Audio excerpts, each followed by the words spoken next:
Hello guys, ഇന്ന് ഞാനൊരു രാവിലെ തന്നെ ഞാൻ സൂപ്പ് ഉണ്ടാക്കും കേട്ടോ. ആട്ടിൻകാല് സൂപ്പാണ്. എനിക്കത്ര ഇഷ്ടമില്ല, എന്നാലും ഞാൻ വീട്ടിൽ ഇക്കാക്ക് വേണ്ടിയിട്ടാണ് കുക്ക് ചെയ്യണത്.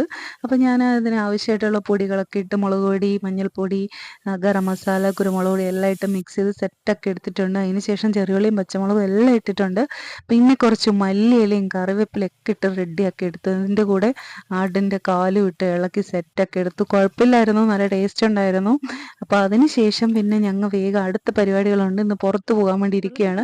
അപ്പോൾ പോപ്പുനെ കുളിപ്പിക്കാൻ പോവാണ്. പോപ്പുനെ കുളിപ്പിച്ചിട്ട് സുന്ദര കുട്ടപ്പനാക്കി കേട്ടോ. അവനാണെങ്കിൽ പുറത്തെല്ലാം ഇറങ്ങുമ്പോഴത്തേനും മണ്ണിൽ കിടന്ന് ഉരുളും. അങ്ങനെ അവനെ കുളിപ്പിച്ച് സെറ്റൊക്കെ എടുത്തിട്ട് ഞങ്ങളും കുളിച്ച് റെഡിയായിട്ട് നേരെ പുറത്ത് പോവാണ്. അപ്പോൾ ഇന്നൊരു വല്യമ്മനെ കാണാൻ പോവുകയാണ്. വല്യമ്മക്ക് സുഖമില്ലാണ്ട് കിടക്കുകയാണ്. അങ്ങനെ അവരെ കാണാൻ വേണ്ടി ഞാനും ഇക്കയും ഇക്കയുടെ പെങ്ങളും മക്കളും എല്ലാം ആയിട്ട് പോവാണ്. അപ്പോൾ കുറച്ച് ഫ്രൂട്ട്സ് ഒക്കെ വാങ്ങിച്ചു. പിന്നെ നേരെ ഡീസൽ അടിച്ചു. അങ്ങനെ നേരെ പോവുകയാണ്. അപ്പോൾ അവിടെ ഒരു പള്ളിയുണ്ട്. ആ പള്ളിയിലാണ് ഞങ്ങൾ അളിയനെ മറവ് ചെയ്തേക്കുന്നത്. അപ്പോൾ ആ പള്ളി എത്തി. പള്ളിയിൽ ചെന്നിട്ട് അളിയനെ കണ്ട് സലാം പറഞ്ഞു. എന്നിട്ട് അവിടെ നിന്ന് നേരെ ഞങ്ങൾ വല്യമ്മയുടെ അടുത്തേക്ക് പോവാട്ടോ. അപ്പോൾ അങ്ങനെ അവിടെ ചെന്നപ്പോൾ ഭയങ്കര ഒരു ബുദ്ധിമുട്ട്. വല്യമ്മക്ക് തീരെ വയ്യ. അപ്പോൾ വല്യമ്മനെ കണ്ട് വല്യമ്മക്ക് സംസാരിക്കാനൊന്നും തീരെ വയ്യ. പിന്നെ അവിടെ കുറച്ച് നേരം ഇരുന്ന് നോമ്പൊക്കെ ആയതുകൊണ്ട് ആർക്കും ഒന്നും അങ്ങോട്ടും ഇങ്ങോട്ടും കഴിക്കാനൊന്നും പറ്റൂല. നോമ്പ് തുറക്കുന്ന ടൈം ആയതുകൊണ്ട് ഞങ്ങൾ പിന്നെ അധികം നേരം ഇരുന്നില്ല.